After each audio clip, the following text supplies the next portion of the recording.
तो गाइस, फिर आज मैं बनाने वाली हूँ बटर चिकन। ये कुछ चिकन है जिसको मैंने धो के नमक और लाल मिर्च में मैरिनेट किया है। 15 से 20 मिनट हो चुके हैं इसको मैरिनेट किए हुए।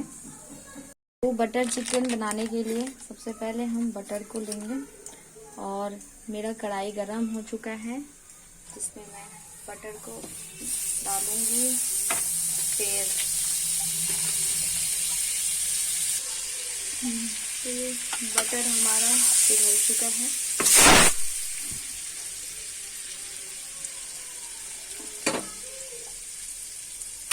और अब हम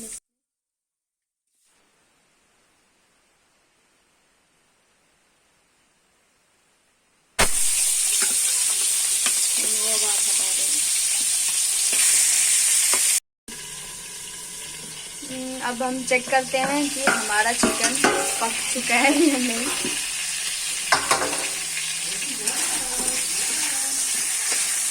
ये नीचे से लाल हो रहा है और चिपक भी रहा है, मतलब हमारा चिकन पक चुका है। हमने चिकन बाहर कर लिया है। एक जीरा, एक छोटी इलायची, एक बड़ी इलायची,